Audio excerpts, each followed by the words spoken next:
Hey everybody, welcome back. My name is Abby. I'm with Fitness is Medicine. Today we're going to do another great full body resistance training workout you can do in your home. Minimal equipment, minimal space, but a great head to toe workout.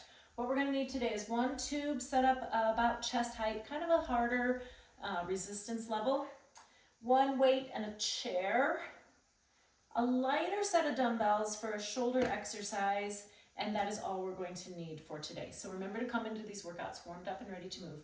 5 to 10 minutes of a cardio workout just to get your heart rate up, your muscles and joints warmed up and ready for movement, and your mindset ready for movement. Okay, we're gonna start with that tube set up, about chest height, and we're going to do a bow and arrow pull. So what I want you to do is face the wall, and then we're gonna pull back with one arm, and then alternate sides. So just like you're gonna pull a bow back, so you're just pulling that one arm back, the other one is holding it steady to hold that band and keep that resistance. Think about driving your elbow towards the back of the room, really working those back muscles and the back shoulder muscles. Shoulders stay down away from your ears. Keep breathing. Also keep your tummy nice and tight as you're doing this.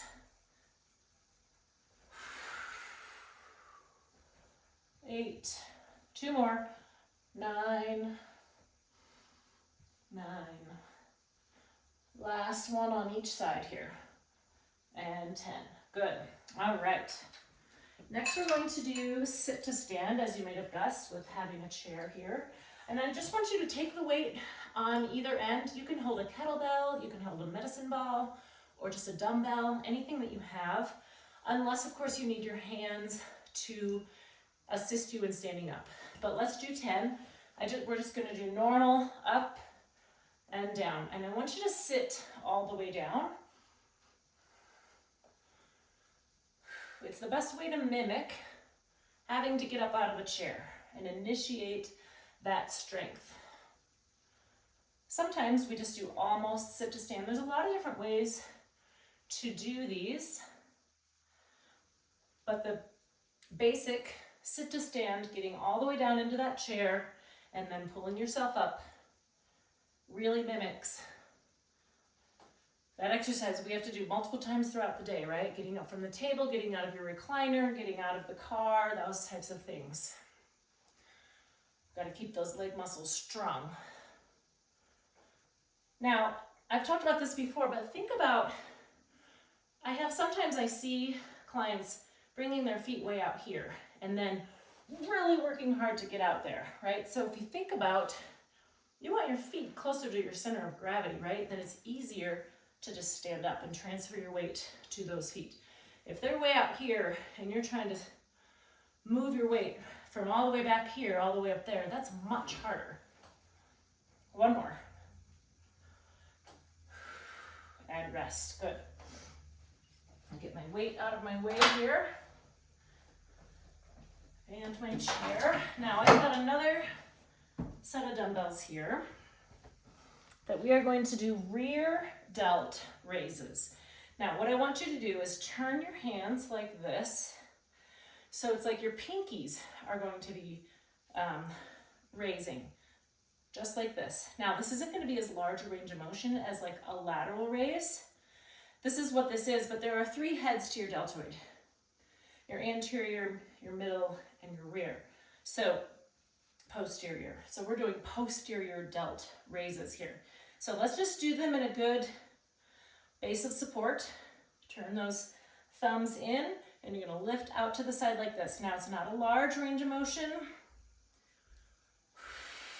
but it's working on getting that rear delt, which we don't focus on all that much. You know, you get that rear delt when we're doing things like bow and arrow and row and things, but this is a good way to isolate it. It's a little bit more challenging.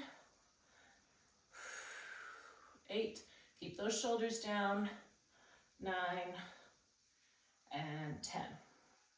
All right, good. That's why I said use a little bit lighter weight on those. It can be a little bit more challenging than even just straight out to the side. Okay. Oh, I did forget to say that we're going to need furniture sliders. If you have them. If you don't and you're standing, you can use a towel on a wood floor or just use your sock. It will work either way. We're gonna do half circles for your hips here. We're gonna stand on one side. Now you can do this next to like your kitchen counter or next to a wall, but I want you to go a half circle out and a half circle back. So we're just doing these half circles. Put your toe right in the middle of your furniture mover. Now I'm trying to keep my toe facing forward.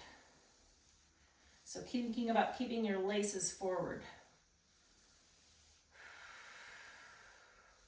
Now this standing leg is also working quite hard to stabilize you. You want to make sure you're standing up tall in that hip.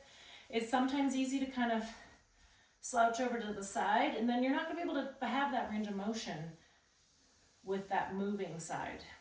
One more. And switch. Remember, you want this nice and tall, strong. Keep those laces forward. Working those hip stabilizers. And also some balance. If you are not hanging on to something, you can, maybe even just keep your hand close. And if you need a balance, you can grab on.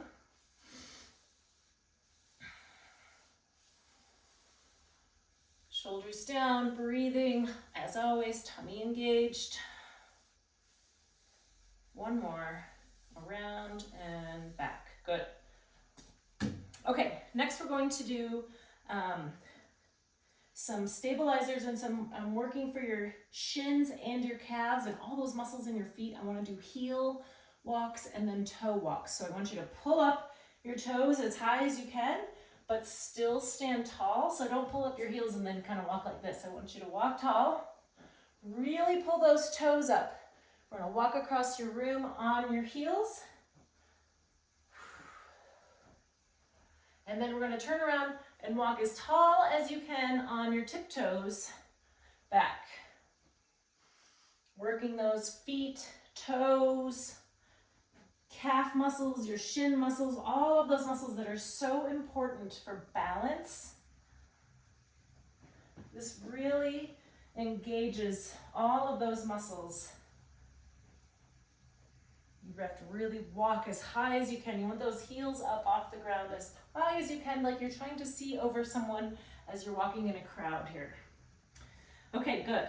And finally, we're going to end with a plank on your elbows. So let's lower down to the ground. You can also do this on an elevated surface. You could do it on a bench or up on a bed. If you're worried about getting up and down off the ground, just put your elbows on your bed and step backwards, or a sofa if it's firm. Different things like that. So I'm going to put my elbows down and we're going to go for 30 seconds here if you can. Now if you need to, if you're holding this plank and you think, I can't hold this any longer, I'm getting so tired, try putting one knee down like this, and then you can alternate, just touching, but try to keep flat instead of coming up like this. So this keeps you more engaged, just putting one knee down. All right, we've got 5 seconds left. Breathe and rest. Okay, good. Of course, you can always hold it longer if you want. If you absolutely can't hold that, try it on your bed. Try it on a surface that's elevated. It's a little bit easier. And then, of course, you can always do the same thing with your knees. All right, go through these 1 or 2 more times. Add a little cardio in between. Get that heart rate up. And follow with a good cool down and stretch. If you have any questions or need any modifications, leave a message in the comments or contact me privately. Thanks, everybody. Have a great workout.